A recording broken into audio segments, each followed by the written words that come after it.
right, good morning or good afternoon, everybody, depending on where you are. Thank you for joining our webinar today, Predictably Unpredictable, Considerations and Lessons Learned Regarding Force Majeure. To get started, I would like to introduce the panel and hosts who will be speaking. I'm Kyle Hamilton. I'm a partner at Nossaman. Presenting with me is Jill Jaffe, who's also a partner at Nossaman. We are both in the infrastructure practice group. I'm more on the transaction side, and Jill is more on the dispute side. We also have Gayatri Shetty, who's a senior manager for construction consulting at Exponent Inc., and Mark Nemick, who is the director of the East County Advanced Water Purification and Padre Dam Municipal Water District, who will be presenting with us. So to get started, here's a brief roadmap of what we hope to cover today. A few questions that we want to answer and the order that we'll do it. So first, what is force majeure? We're going to try to discuss or at least cover what that means. Some contracts will give it a different term. Then we'll talk about lessons learned from dealing with force majeure provisions, particularly broad force majeure provisions that you might find in a boilerplate contract. We'll have a discussion on proving force majeure claims, and then how to avoid the pitfalls of broad force majeure, in particular using a case study on negotiating a force majeure provision, and then considerations for the different types of events of force majeure that you are likely to run into. So the first question, what is force majeure? Generally speaking, we consider this anything that is unexpected and beyond the control of either party. Unforeseeable circumstances that are preventing one party or another from fulfilling their obligations under a contract. Sometimes you may see in a contract force majeure references specifically weather, and we'll have different terms for example, changes in law or acts of third parties. For purposes of this conversation today, we're going to lump them all together. There may be some nuances in how you handle the different types of force majeure, but the general strategy that you would take in negotiating and drafting around all these different types of force majeure provisions is similar. So for today, force majeure just means any event that is beyond the control of the parties of the contract, generally unforeseeable and beyond their control. I found an example of a broad force majeure provision that you would find in a contract that didn't put a lot of effort into drafting what a force majeure means. And so this is an example here. It says neither party is liable for inadequate performance caused by a condition beyond their control. And it lists a couple examples. This is extremely broad and could be really anything. And parties will go and fight each other. You know, I was prevented from performing for X and Y reason, and you can run into some trouble. So I'd like to turn first the time over to Jill Jaffe to explain some lessons learned from this type of force majeure provision.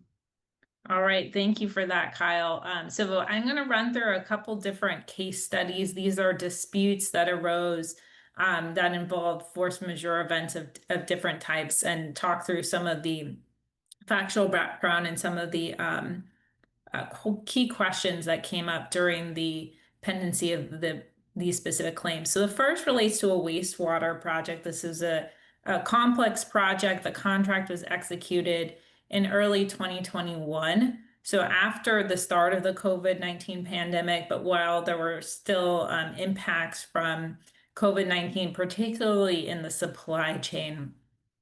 So the claim here related to the pandemic, claim that it was a force majeure event under the contract, and the impact was claim delays to the delivery of materials, which were essential for the project. The contract language, it was a design build contract, had very broad force majeure clause. It was not quite what Kyle just showed you, but it was so broad that COVID-19 clearly fell within the scope. It referenced force majeure in a very general sense. So it really was undisputed that COVID-19 fell within the scope of the clause. What was in dispute was what was the relief that the design builder could be entitled to due to impacts from COVID-19. This contract provided additional time for force majeure events, but it did not provide for compensation. However, one of the key issues here was that the builder claimed that the owner had also impacted the project. And the design builder claimed that because of the owner's impacts, the impact from the COVID-19 delays was worse than it otherwise would have been.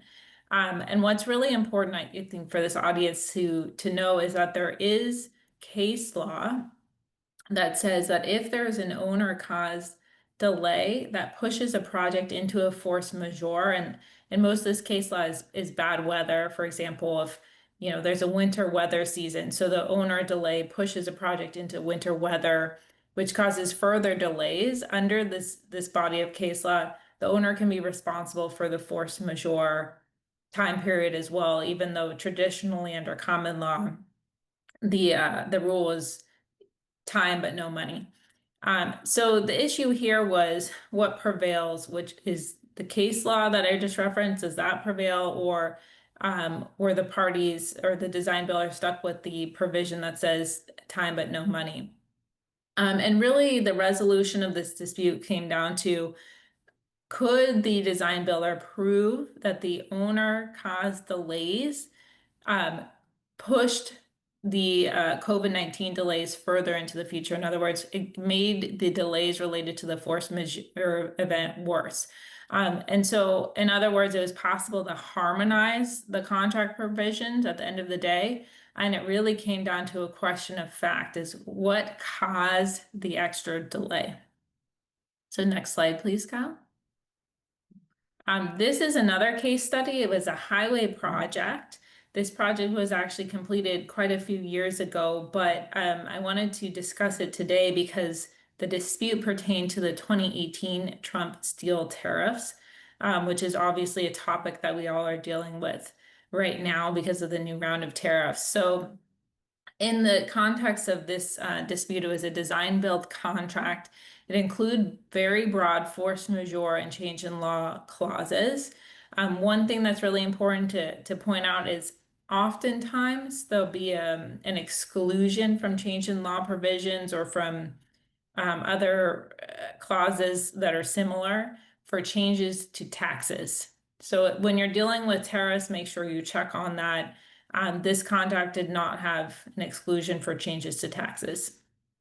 So again, it was pretty clear, undisputed, that the Trump steel tariffs fell within the scope of the force majeure and change in law clauses in this contract. However, the contract included an allocation of risk for material price increases to the design builder.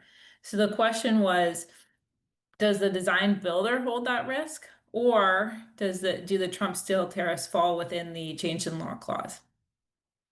And as it turned out, the reading from it went to arbitration from the arbitrators was that the change in law clause was broad and included the Trump steel tariffs. However, the owner still prevailed based on causation. And what ended up happening is that the owner went through a fairly rigorous factual investigation, and also worked with expert consultants who were able to show that the steel at issue here was procured before the tariffs went into effect, and also after the price bump, because there was a price bump, reduced. So in other words, the pricing related to the steel wasn't impacted by the tariffs. So it's a very fact-specific inquiry, which is a theme that you'll see throughout this presentation. Next slide, please, Kyle. So this is another transit project. It was also a design build project. And here we're again talking about COVID. But there weren't delay claims in this example. It was just a straight material price increase. So in this case, there was a number of claims submitted primarily from subcontractors stating that our prices have gone up because of COVID-19. However, in this case, there was a contract provision that's again allocated risk of material price increases to the design builder. Another thing to mention here is that it's traditional common law, it's the law in California that the contractor bears the risk of material price increases. So that is the default rule. It can be changed by contract and made to be different in other states as well. Here, the clause that allocated the risk of material price increases to the design builder was quite clear. It was an express exclusion from any relief for change orders. And therefore, it was much clearer that it prevailed over the broad force majeure clause. The other thing to point out in this example is that the causation element really wasn't there either. These were subcontractor claims. It was a small packet of information which essentially said we are impacted by COVID without any specific detail. There was really not any information from the design builder establishing that they were diligent in procuring materials in advance either. And so that element was not present in this situation as well. Okay, next slide, Kyle. This is another example. It's a bit different than the other two because it involves a P3 contract, but I thought it'd be helpful to talk through as well. So again, this is a transit project. There were delays on this project due to multiple different causes. So one was a COVID-related delay claim, but there are also concurrent delays, including alleged owner-caused delays. The P3 contract provision included a broad force majeure clause, so they're really undisputed again that COVID fell within the scope of the term force majeure. However, the contract did not award additional time for concurrent delays. So it's very different from the standard provisions you see where force majeure, contractors typically are granted time but no money. In this case, the contractor was not, or the developer was not granted money or time. And that is because the milestones were not tied to liquidated damages because again, it's a P3 contract. So the implications had to do with the financing terms. So the key question here was a legal question, and this was a California project as well, which is, would this clause be enforceable based on how it was written? And the answer is yes, because in California, there's very limited restrictions on how you structure relief for delays. Really, the only limitations in the public contract code, and it's for no damages for delay where the owner causes the delay. And in this case, there are multiple delays on the project, including force majeure delays. It was not solely an owner-caused delay, and therefore the clause was enforceable. So again, this is something to look out for.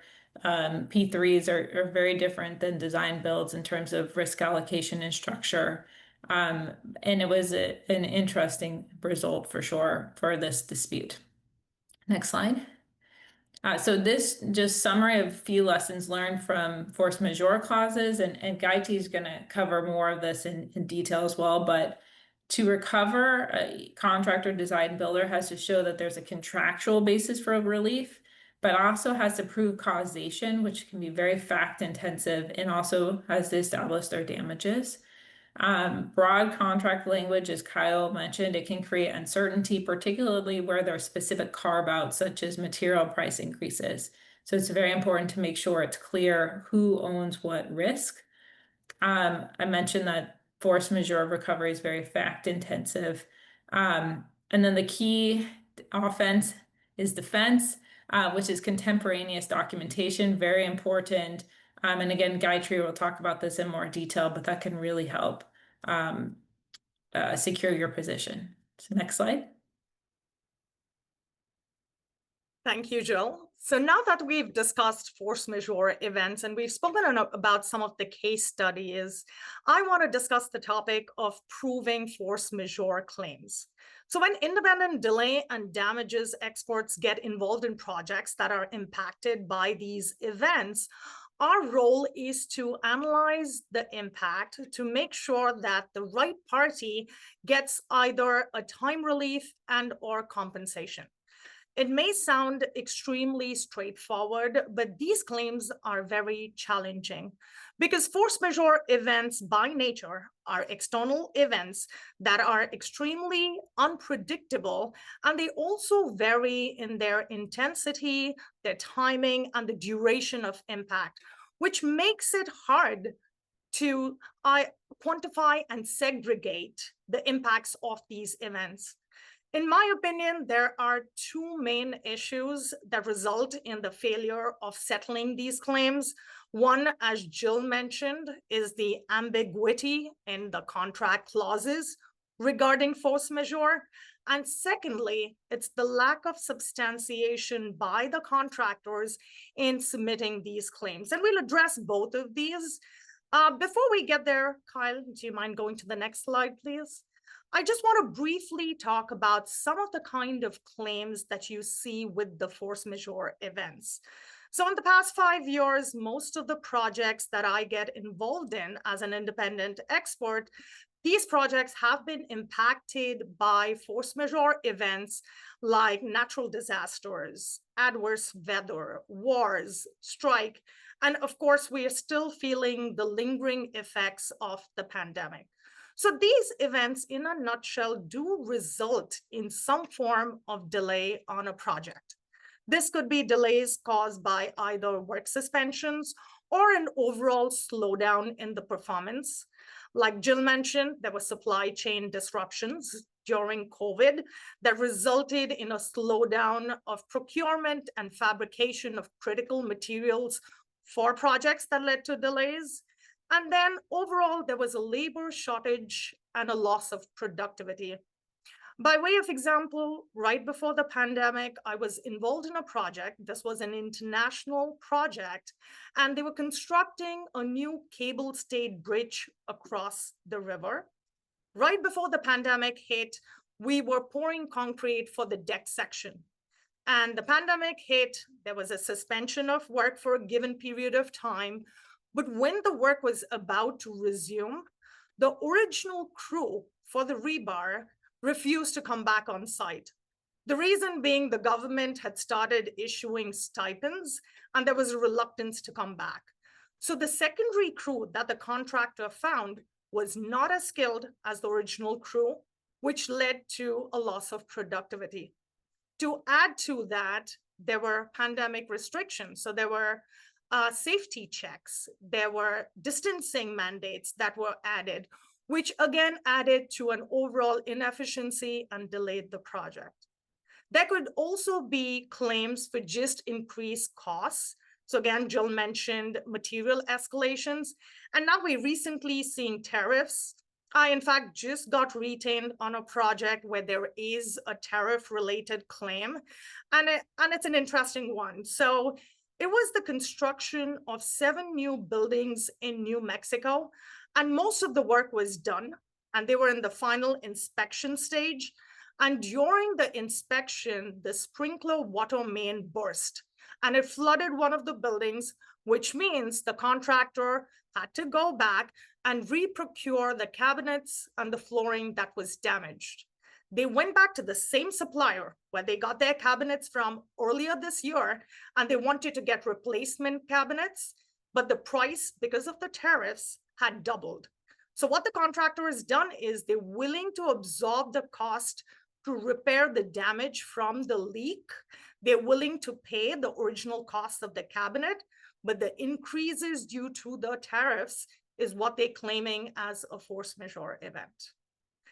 Acceleration is another bucket. So when force majeure events happen, based on the type of projects, there may be a sensitivity to completing the project at the original completion date. So these could be either tollways, right? So if you're constructing a new highway, where you want the tollway to start so the state can start getting revenue, or if it's a mixed use residential project where you want your rental income, the owners are open to accelerating the project and paying for the acceleration efforts, which could be in the form of added shifts or overtime. So we're seeing claims related to that too. And finally, like Jill said, most of the contract provisions, especially in common law related to force majeure, does allow for excusable time, but no money. But because of the frequency of these events and the lingering impacts of these events, I am seeing a lot of general conditions claims from the contractors where they're saying that the impact is way beyond what they'd expected, and they're trying to get compensated for their lost general conditions. But in order to do that and to support any of these claims, there are certain standards of proof that must be followed. So Kyle, can you please go to the next slide? First and foremost, like Jill mentioned, is follow the contract. The force majeure clauses in contracts vary. There may be some clauses that are extremely specific and will tell you what events can be claimed as force majeure events. And then there are some contract clauses which are extremely broad and just call it acts of God. They could claim adverse weather, but again, adverse weather is up to interpretation. Your definition of adverse weather may be different than my definition, but it's still important to make sure that the claim that you're putting together for what you believe is a force majeure event falls within the boundaries of that contract clause. And then you need to make sure that you follow the time and the cost clause. So almost all contracts will explain how extension of time requests need to be made and what costs are allowable per the contract. So it's important to be aware of those clauses. The second one, and in my opinion, which is the most important one, and this is where most of these claims fail, is the notice provision. So typically on construction projects, there is an importance on timely notice, but it becomes extremely important when there is a force majeure event. And this is where contractors fail, and there's a reason for it.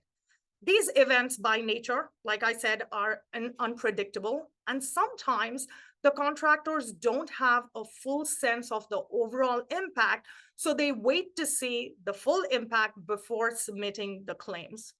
Now, in states like Washington, where I'm currently working on a design build project, they are very, very strict about the notice provision. Not only do the contracts outline when notice should be given, they outline when the claim should be submitted, when the claim should be approved or rejected, and what the next steps are. And a lot of the force majeure related event and claims that are being submitted late are being rejected on that notice provision itself. So it's important to make sure that you understand the notice provision and give timely notice. Another important point while putting these claims together, and especially if you're looking for an extension of time because of these events, is to make sure that the event does impact the critical path of your project schedule. Again, like I mentioned, the clauses do give you excusable time but not compensation. But to get that excusable time, the contractors have to prove that the event did impact the overall completion of the project. And this gets challenging, right? Because by way of example, I had a project where it was a design build project and there was an adverse weather event. So it was abnormal rainfall for that project site at that given point, where work on site was impacted and damaged for a week. But in looking at the schedule, since it was a design build project, the critical path went through the design of the work packages. So when the contractor submitted their time extension claim for the week's impact on site, the owner came back and said the critical path went through the design development and the designer was not on site. They were off site. So there was no impact to the overall project's critical path, Although the owner did acknowledge that there was additional rework and repairs because of the adverse weather conditions, and they compensated the contractor for that, but there was no time given on this. And finally, causation analysis. Like Jill mentioned, it's extremely important in these claims to have good substantiation of the claims through contemporaneous documents. And I'll touch on some of these on the next slide, Kyle. So contemporaneous documents are important not only to manage the mitigation measures and manage the event while it's happening, but when forensic experts like me get involved after the fact, when there's a dispute, we rely on these contemporaneous documents to understand the parties' discussions while the event was unfolding. So it's important to document the impacts of these events in real time. And there are different forms that these can be done. Some of the sophisticated contractors I've worked with during COVID kept separate COVID impact reports where they talk about the cases, they spoke about the manpower issues, the material procurement issues, they spoke about all the different mandates that were issued by the government that impacted the work. So it was really robust and detailed. But again, that takes time and effort. For the smaller projects, you have your daily reports, your monthly reports. Typically, there are scheduled narratives that you have to submit. It's important to create a separate section where you address the impacts of these force majeure events in real time. If you're seeking acceleration costs or any increased costs, it's important to create a separate job cost where you can track these costs contemporaneously, instead of after the fact trying to piece together which cost was a force majeure event related cost rather than just maybe a contractor performance cost. Manpower, if you're looking to claim inefficiencies due to the force majeure events, it's important to track your resources.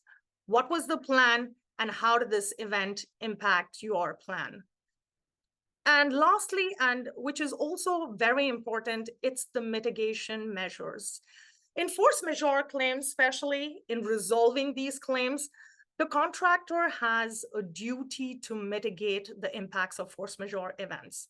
And again, these are reasonable measures that the contractor can take, which could be as simple as resequencing the work or maybe procuring alternate sources of material and labor. But it's really important to employ these mitigation measures because owners will look to it and will see what mitigation was employed by the contractors in resolving these force majeure claims.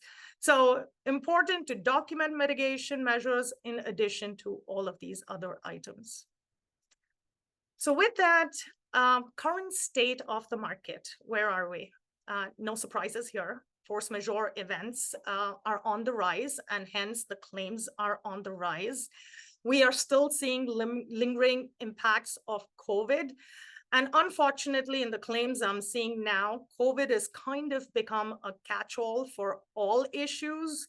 So if the contractor has performance issues or subcontractor issues, or the owner has design delays, right? COVID has become a fallback for most of the claims. As far as force majeure events are concerned, again, the contractors have a high burden of proof. So the causation that I just spoke about, it's expected, right? I mean, these events are unforeseeable, but with the history we've had with the pandemic, contractors are getting savvy, and owners too are expecting contractors to come with detailed substantiated packages while submitting the claims. And then mitigation, I just touched upon. And finally, new claim settlement trends. I have seen cases where force majeure event claims have been settled successfully, provided there's adequate notice. The parties both have been given an opportunity to mitigate the impacts and have worked collaboratively. And the contractor has done its due diligence in substantiating the claim and quantifying the impacts.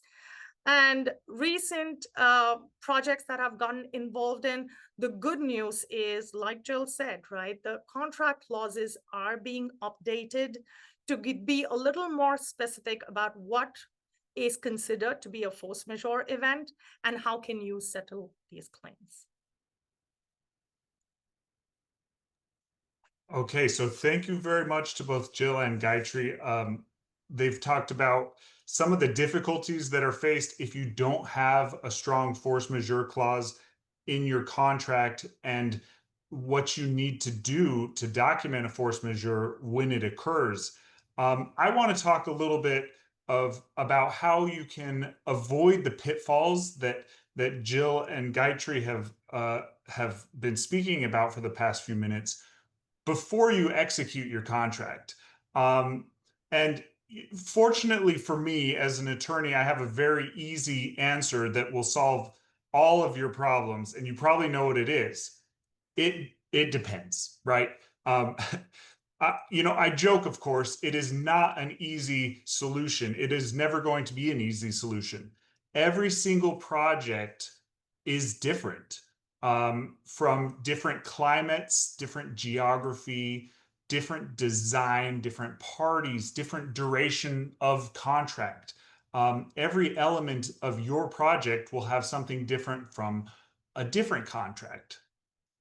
So what I think the first question you need to ask yourself when you're getting into negotiating a contract and you're thinking about the force majeure clauses, what is your primary goal in drafting this?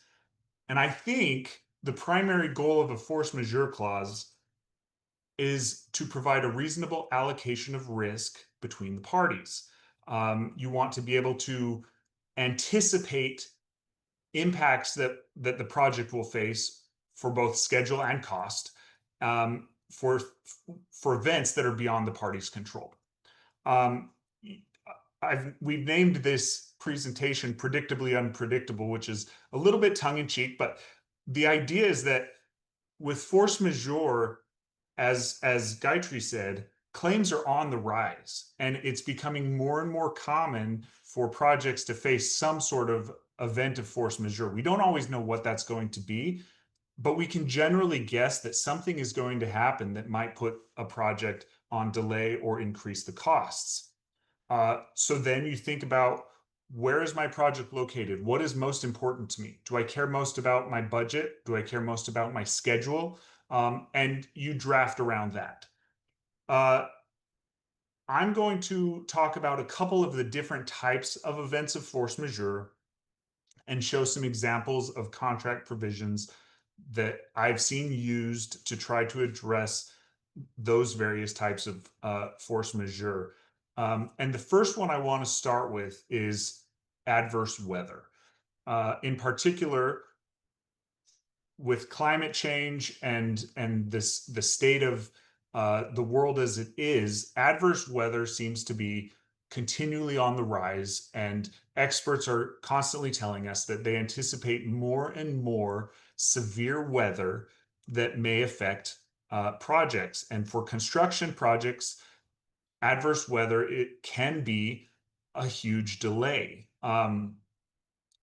So here to talk with me is Mark Nemec of East County Advanced Water Purification and Padre Dams. And we want to talk about one of his projects that he's been working on, which was impacted and will be impacted by weather, and how we got around that. So Mark, I'm going to turn it over to you to talk a little bit about your project and what that's looking, and then we'll get into the specifics.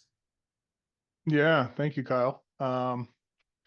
Yeah, before we get into some of the contract language that Nossaman helped us draft regarding severe weather, surrounding force majeure, I think it's good to give a bit of a background about the project, so we kind of all have a basis moving forward.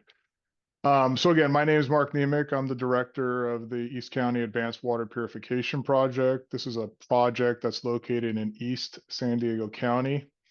You'll hear me say AWP in lieu of advanced water purification. So The AWP project, this is a collaborative effort between multiple public agencies in San Diego. Those agencies are Padre Dam Municipal Water District, Helix Water District, the City of El Cajon, and the County of San Diego. And what the project aims to do is create a new local drinking water supply using state-of-the-art technology to purify recycled water, while also concurrently reducing the amount of discharge of treated wastewater to the Pacific Ocean. Now, this project, and you'll see this on the screen here, is being implemented under the surface water augmentation regulations, which were adopted by the State of California Water Resources Control Board. And as an indirect potable reuse project, what the concept is to create purified water or produce purified water and put it in an environmental buffer. And in our case, that environmental buffer is like Jennings, which is it's a reservoir, a surface water reservoir owned and operated by the project partner Helix Water District. Next slide. So the project itself is being implemented in it's a bit unique, let's say, and we're delivering this generational project using 5 separate progressive design build packages. Package 1, which Kyle's highlighted there, it includes all the treatment facilities. This is the largest of all the packages. Package 2, which is the blue line heading to the right of the screen, which is in an easterly direction, is the product water pipeline, which also includes a dechlorination facility and an inlet to Lake Jennings. Package 3 is all things wastewater conveyance. And then package 4, the red line heading to the bottom left of the screen, really provides for the disposal of the residuals associated with wastewater treatment and advanced water purification processes.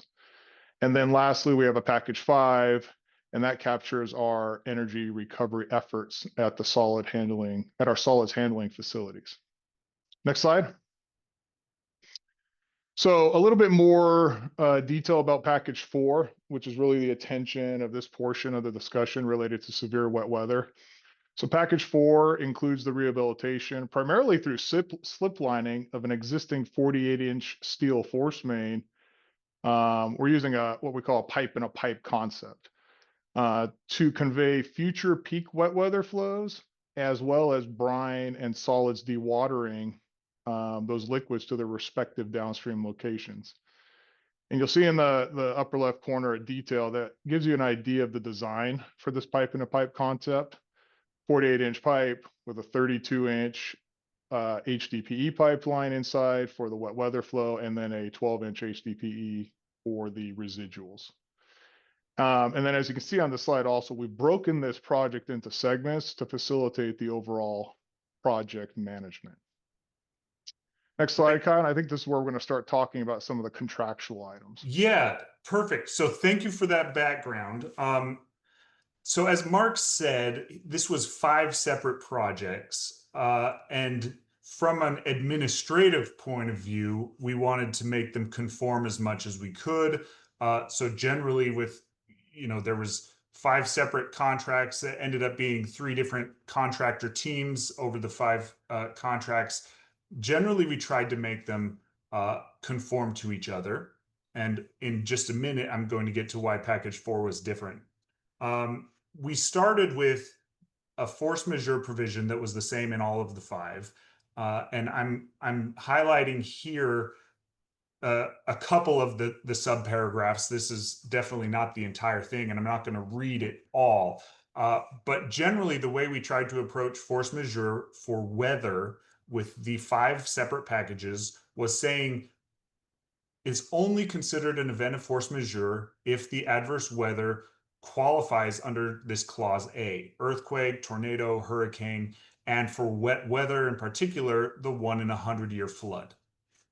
And you can see down below with clause I, we had an exclusion that said force majeure specifically does not include any damage or delays which is caused by weather, except for that up in clause A. So the expectation was that the contractors would build into their project schedule time for wet weather. San Diego is not a particularly wet city, not a particularly wet climate. So I think that the contractors were able to relatively well anticipate the number of rainy days and plan around that. However, with package 4, there was another issue that came up during the design phase. Mark, can you tell us a little bit more about why weather became so important for package 4? Sure. And I think Kyle's talking about outside of these, I'll say standard weather events that do not cause a 1 in 100-year flood. Over the past couple years, we have seen some severe weather. In fact, I think a couple years ago, we were impacted by, I think it was Tropical Storm Hillary. They came through and there's a good amount of rain. And with respect to the package 4, that project, the unique challenge we have is that the existing wet weather force main, that steel line that I discussed, has to stay operational throughout the 3-year construction period so that we can manage peak wet weather sewer flows that would exceed the capacity of the gravity sewer system. So there's a certain flow that goes through the gravity system, but when that's exceeded, the pump station or bypass pumps, depending on what stage of construction we're in, need to turn on, and the only conduit for that, say, additional peak wet weather flow is through the force main. So either it's going to be through a portion of the new force main that the contractor is constructing, or through the existing, depending on what stage of construction there is.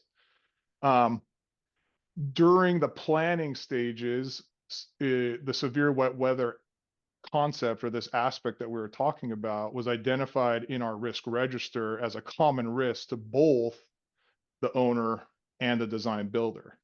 And so as we walk through the contract, the development of the contract, we wanted to facilitate productive communications. In our case, we felt that meeting in person with the design builder to have these conversations versus emails back and forth, let's call them transactional emails, was a better approach. This allowed everybody to be at the table, to have collaborative discussions, and talk about how do we best manage this risk to the project, right? This common risk.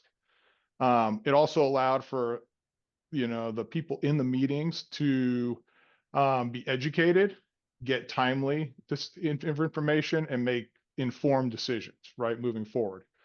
And so I think, Kyle, the next screen is where we start talking about what's in our contract.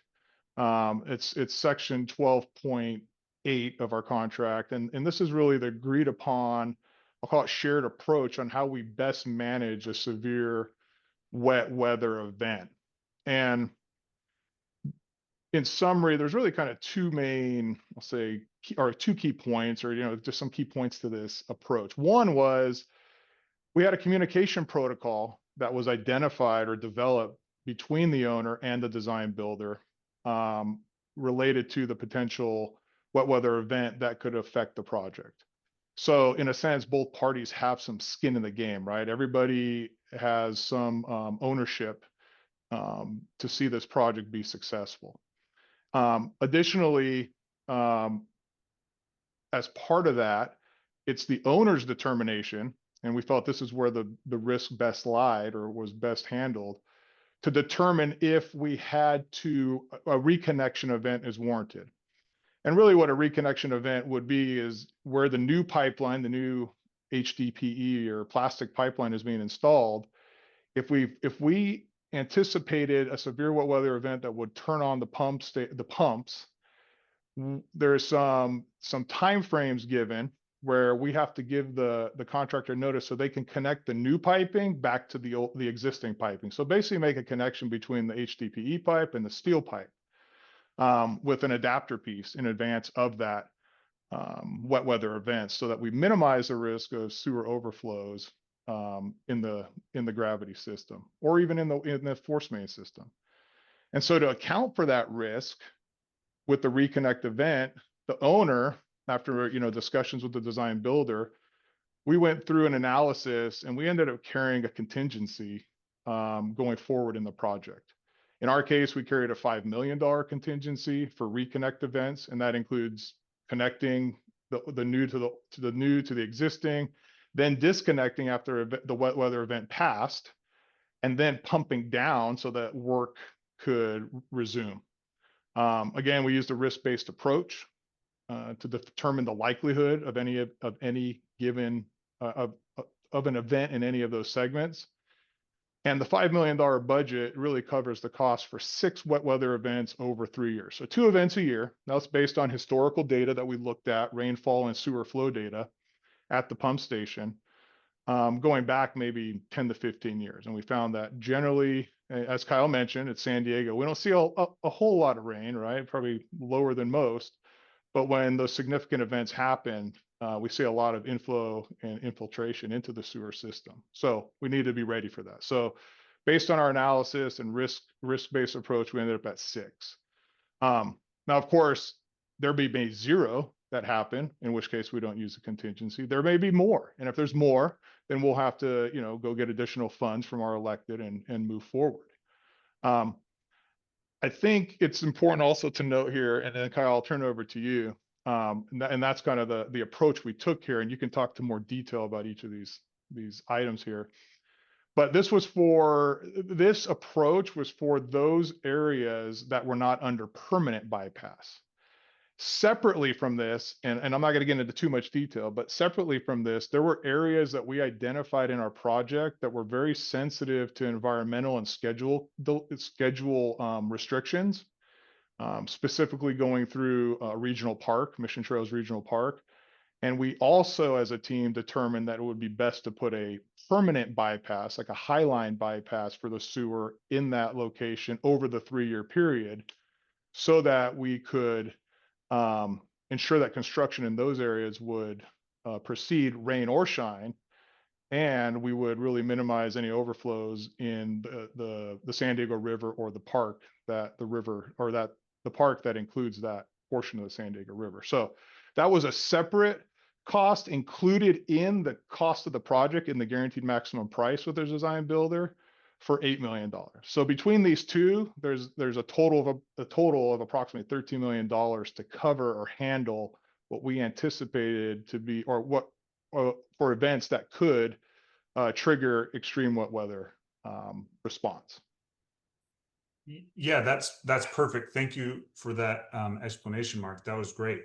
And in discussing, I think, with the design builder at the time, one of the questions that came up was, in the event that we think a wet weather event is going to occur where you may need to reconnect the pipes, what is that process going to look like? How much time do you need to reinstall? And so what the design builder said, after thinking about their process and how long it would take to get this reconnected, they thought we need at least 72 hours notice. And the owner, the JPA, determined that was likely a reasonable amount of time that they would be able to give. As you might have seen in one of these previous slides, let me just go back for a second. Both teams are meant to be monitoring the weather. The owner and the contractor are looking at weather forecasts. And when either party realizes that weather may be coming, they're meant to notify the other. And then the JPA would have the final decision of, yes, we think this is going to be severe enough that we need to reconnect. And they would give this 72 hours notice. However, we also recognized in discussions that sometimes 72 hours is not enough time. So the owner decided to take on the risk of any notice before 72 hours. So what we ended up drafting was this provision here that said, we'll give you 72 hours notice and you go as hard as you can to reconnect these pipes and get ready for the wet weather event. If you've had more than 72 hours notice, the risk lies with you. If you fail to close it up, you're responsible. If we give you less than 72 hours notice, you're still required to go as hard as you can to close it. But if it fails, that's on the owner. So that was a negotiation that happened between the two parties, and they came to an allocation of risk that they felt was fair and reasonable for both parties. So here's a summary. I'm not going to read it. This will be in the slides if you want more detail of how this would work. But the idea was that it would only be they would only get relief under a relief event or force majeure event if they received less than 72 hours notice to connect the pipes. Ultimately, we haven't put this to the test yet. It's in place, but none of the wet weather events have occurred yet. So we're hoping that this will turn out just great. I mean, I think ideally we wouldn't want any wet weather events, and, Right. and Mark could save this contingency, but I think the action of getting together with the design builder, determining what the risk was, and finding a way to allocate that risk among the parties is what we're trying to get at here. Yeah, I'd agree, Kyle. And one last comment for me as an owner, first time owner using design build, right? We kind of jumped right into the deep end, 5 different progressive design build packages and getting a lot of education and training from all of our consultants. As part of selecting design build, right, you go through a process to select the team you think you can work with. And so having these conversations up front, I think, is part of the benefit of design build, right? There, rather than sending an email or having lawyers talk, get together with the contractor and the designer, the team that you selected and thought you could work with and have a marriage with for this project, and have these conversations. They're not always easy, but as you can see, we work through it. We feel we got risk put in the best buckets, whether it's design builder or the owner, and added, thinking back to what Gayatri was saying, we added some specificity to the contract so it's not so broad, right? We have rules of the game. And I think, whether there is a severe wet weather event that triggers a bypass pump or pumps turning on, we'll find out, but at least now everybody is aware of the expectations going forward. Exactly. Thank you. So this was an example of a severe weather negotiation. I think with each project, you should go through this sort of analysis. And Mark mentioned a risk register. Consider the risks that your project is most likely to face. I want to go through a couple different kinds of force majeure and show just samples of some drafting or negotiation that we have done to address the different kinds. Now, again, these are going to depend a lot on your specific project. It may or may not be important to you. So one that comes up a lot is this acts of God. Gayatri mentioned it earlier. It's a term of art in the legal world that often refers to earthquakes, hurricanes, floods, those types of events which are theoretically not man-made or caused by humans. So when you're considering the acts of God, of all the force majeure events, this is one of the ones that feels the hardest to plan for. I don't think anyone anticipated, for example, COVID-19 happening. I don't know that we could have predicted that ahead of time. But to the extent that you can, I think it's important to consider where the project is and what you might be affected by. If, for example, you live in I live in Texas. I live in Houston. And so every year we have at least 1 or 2 hurricane scares. Every couple years we're hit by a fairly heavy hurricane. So in drafting a force majeure provision for Houston, we would want to consider what types of hurricanes are we likely to see? How strong do they need to be in order to be considered a force majeure event? We're a little bit used to hurricanes, category 1 or tropical storm. That just, it doesn't really phase us that much anymore. Just like I think in California, maybe a small earthquake doesn't even phase them anymore.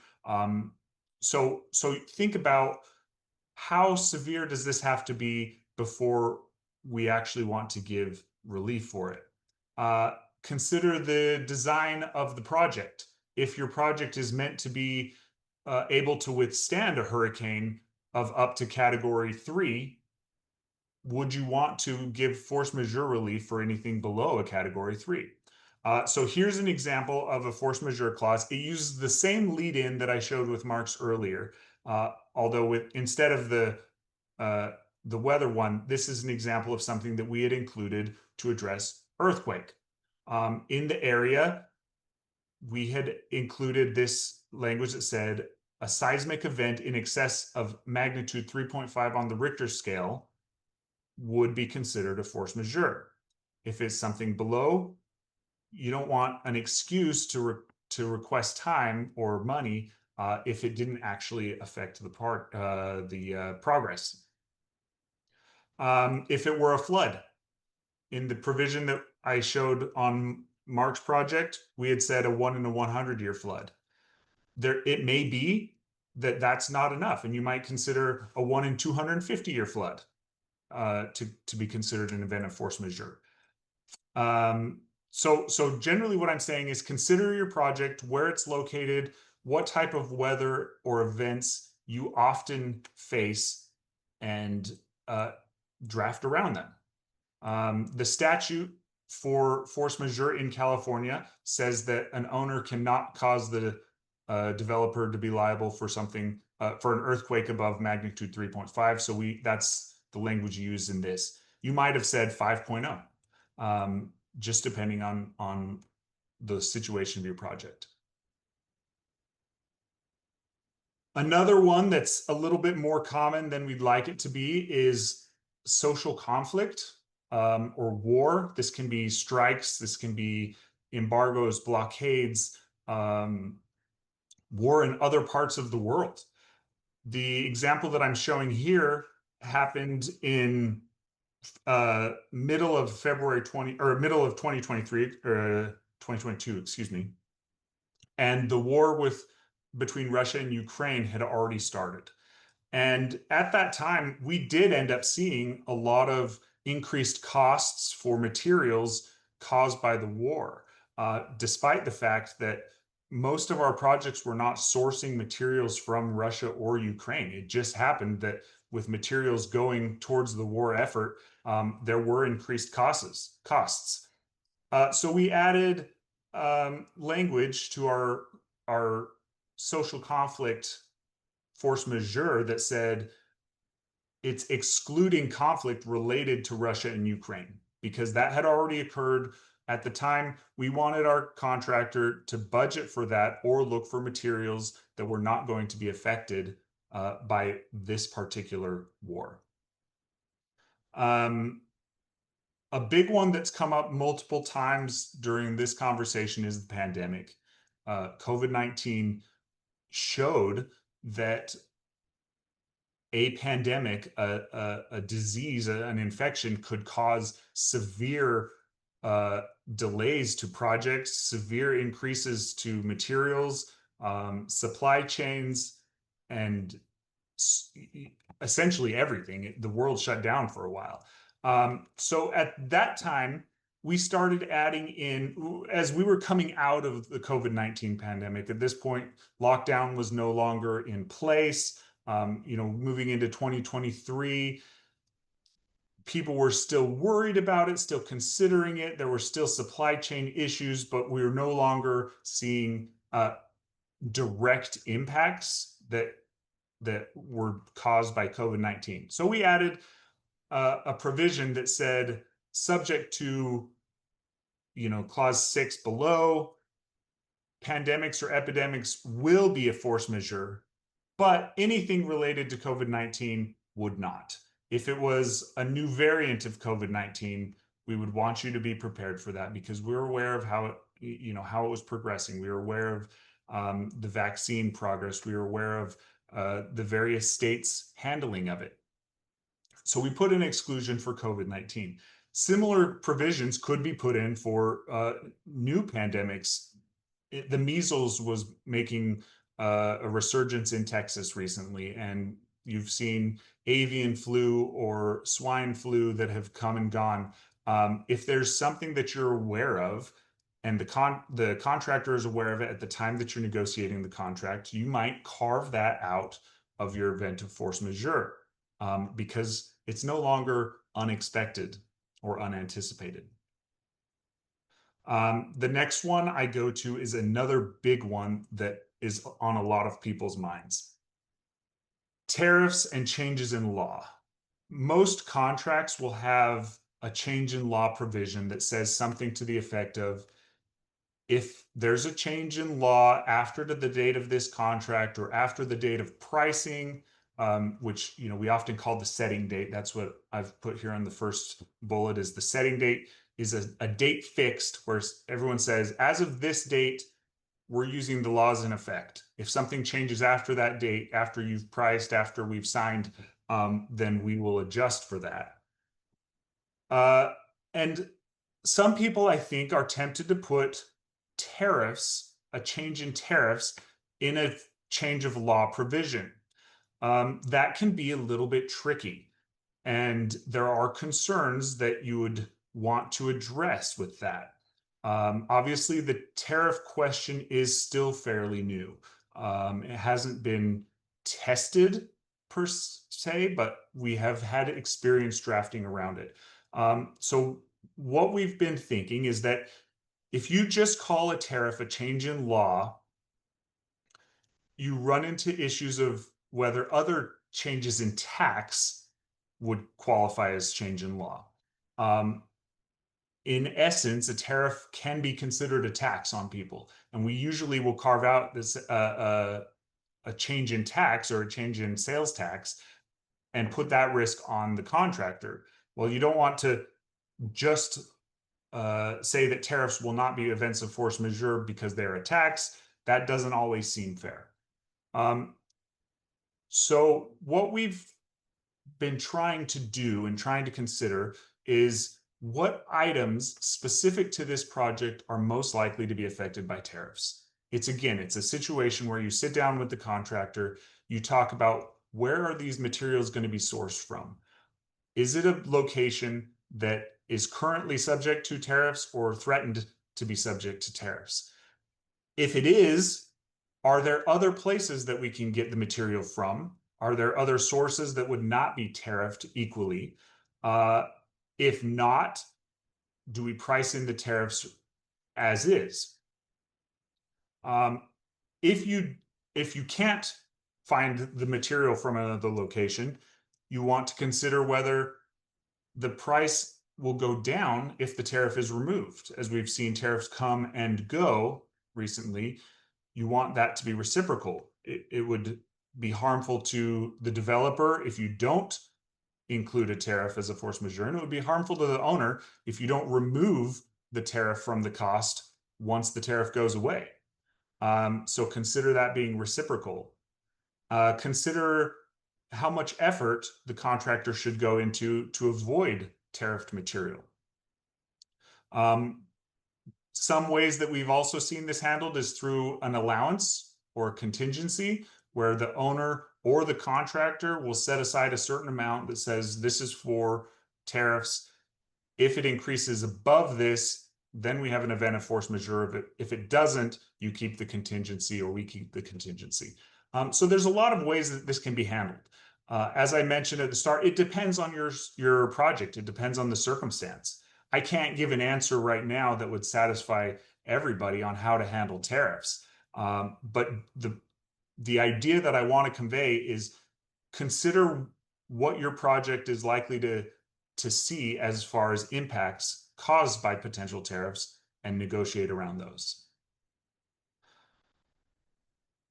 So here's an example of something that you might put in a clause. You'll see this when the slides come out. I'm not going to read it, but possible ways that you could address changes in tariffs.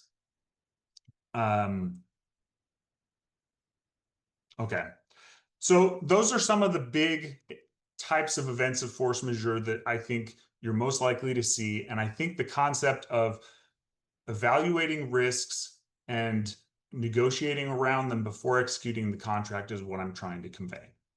There are going to be other contractual tools that you have beyond just the force majeure provision that can benefit your project. I've listed a few here. One is change order provisions. How easy or hard is it to modify your contract when things come up? It may be that an event of force majeure occurs and the parties realize that it's going to cause some sort of issue, but a change in the contract, a change order, can avoid some of the most severe effects of the force majeure. A second is insurance. How much insurance should the contractor carry? How much insurance should the owner carry? Will it cover the most likely events of force majeure that your project could face? Unfortunately, there will be events where it goes to a dispute, and that's, what Jill spoke of before. Consider your dispute resolution provisions. What does that look like? Are you going to have arbitration, mediation? Does it go straight to court? Is there an informal sort of dispute resolution where the leaders of the various entities sit down together and try to resolve it amicably before filing a lawsuit? What does that look like, and how do you address that? And then, as Gayatri mentioned, notice. A lot of times, the event of force majeure, the major effects can be mitigated if there's prompt notice. What does that look like? What happens if prompt notice is not given? So consider the notice provisions in your contract. So that's the end of our presentation. I'd like to open this up to any questions that anybody has that may have arisen while we were speaking, or any thoughts or comments that people want to share. Please let us know. We had a few from beforehand that we could address, but I'll wait and see if we receive any for just a second.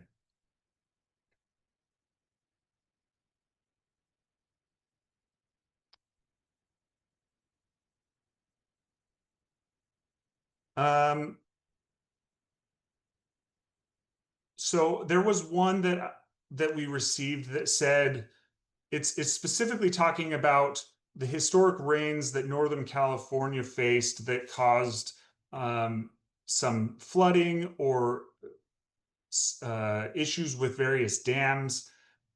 And the question, I think, was, does that qualify as an event of force majeure? My response to that is you need to look at the contract. If your event of force majeure was drafted broadly, the way that the first defined term that I showed in this slide, then likely, yes, any sort of rain like that could be considered an event of force majeure. If it was drafted in a way that, like we used in East County, probably not, unless it qualified as a 1 in a 100-year flood.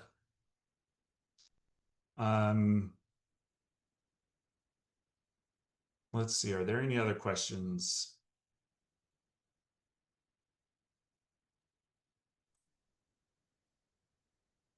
Kyle, another one we received leading into this presentation, I think we've talked about it, but it might be helpful to revisit, was what are the top 3 force majeure claims that are commonly disputed? And we talked a lot about really 2 items, which is weather and COVID-19. And so I guess from my perspective, I've also, like Gayatri mentioned, I've also seen a lot of COVID-19 claims. It really depends on how the project is going. Some projects really had very minor impacts from COVID.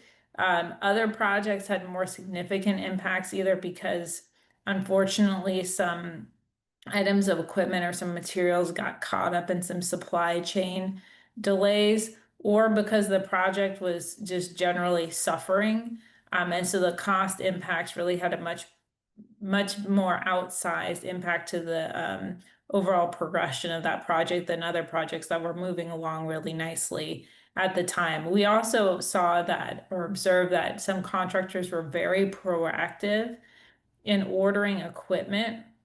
And the contractors that did that really helped to mitigate the impacts from supply chain disruptions. And it made a huge difference than contractors who maybe weren't on top of their procurement side of the house and didn't order things timely, with giving them a lot of lead time to make sure that major pieces of equipment would be on site when the contractor was ready to do that part of the work.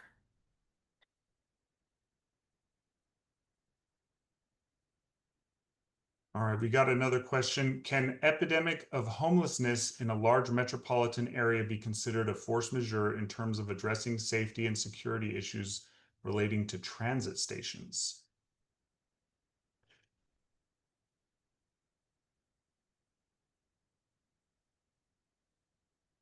That's an interesting question. I think if it's a concern that you have, that might be something that you would want to draft around. Los Angeles recently had a major fire. So we'll finish this one first before going to the fire one. Jill, do you have thoughts on this question? Yeah, I think it really depend on what impacts, if any, occur on the actual project. We work on some smaller projects, but most of our projects are quite large, and so security issues, while they do occur, tend to be somewhat minor in scope. You know, may require additional ongoing costs, increase security if there's a particular issue. But in general, we don't see threats from just in general. It could be homeless, or really it could be any individual doing something that they're not supposed to do, which impacts the project.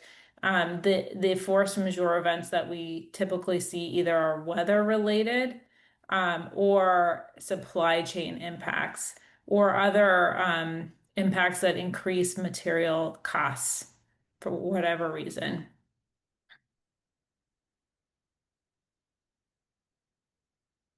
All right, we received a question that says Los Angeles recently had a major fire episode. Over 5,000 homes and businesses were destroyed. This has impacted many smaller projects underway in Los Angeles. Do you have any comments regarding the recent disaster?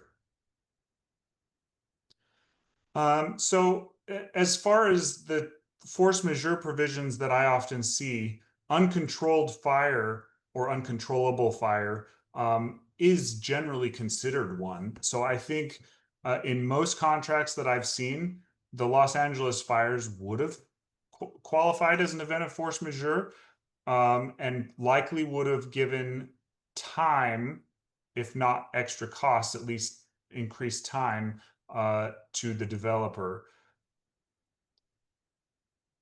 Right. And kind of as an antidote to that, so in the claim side, where we see a major event like this, could come into play. For example, a material was being manufactured in the location that was specifically impacted by the project or by the fire event. The fire doesn't actually touch the project itself. This can also happen with extreme rainy events. We've had projects that were flooded by extreme rain, so that's a direct impact. But if there's an extreme rain event or hurricane, other locations, again, it will depend on the specific clause in your contract, but it could be that a very a supplier that you're relying on, or the location of where certain equipment is being manufactured is impacted by that weather event, and that can also fall within the force majeure clause, depending on the language. All right, we have a question that says, I'm interested in learning more about seeking coverage under force majeure clauses. Are there best practices for the timing and manner for advocating that a certain situation should be covered by the clause? I think the earlier that you can start talking about it, the better it's going to be. As soon as you realize that's a risk that your project could face, I think that's when it comes up and you start negotiating it. As we did with, as Mark did on his project with Package 4, they sat down and realized this is an issue that we may face on the project. In fact, for Package 4, it was a likely issue up to 2 times a year over a 3-year project. And they determined who is best capable of managing and carrying the burden of that risk. And by discussing it early and before signing the contract, they were able to come up with a solution that both parties felt was fair and equitable.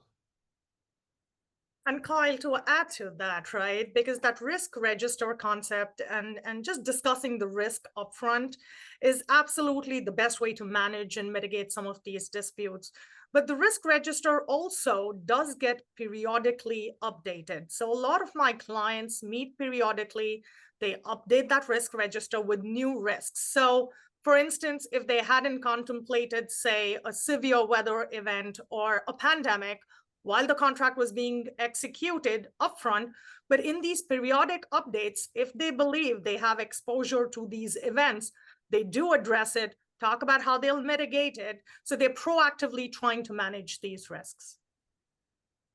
Yeah, that's a great point. And I think it's worth bringing up package 4 again, because when we negotiated this provision, it was actually an amendment to the agreement to enter the construction phase. In a progressive design build, your first phase of the contract is just the design phase. And the risk of these flooding or reconnect events didn't come up until they were in the design phase.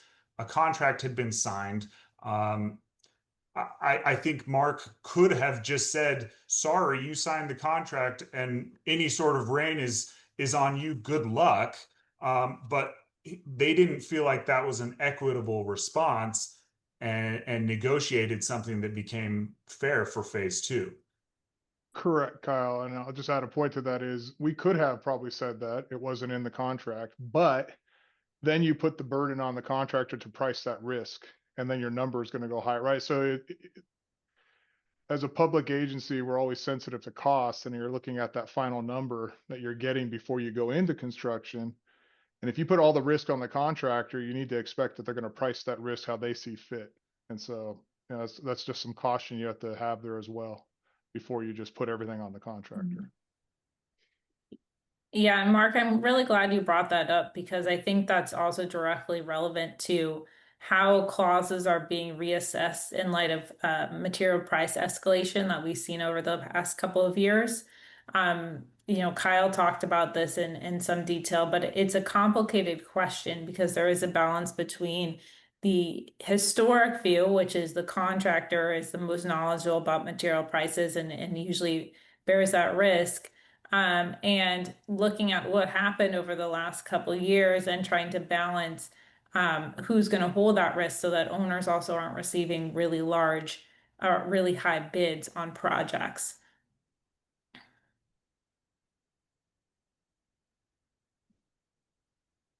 All right, I haven't seen any more questions come in, so if there's nothing else, I guess we can give back 10 minutes of your day. I'd like to thank everyone for joining and watching this webinar.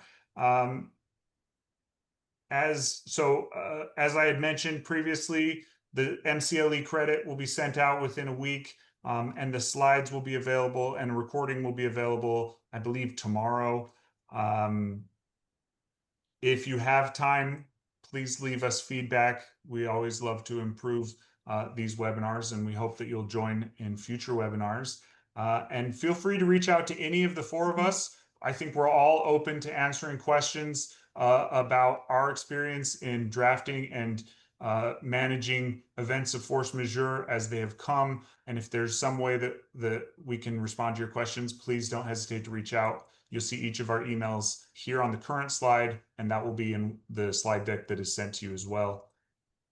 Thank you, and I hope you all have a great day. Thank you. Thank you. Thank you.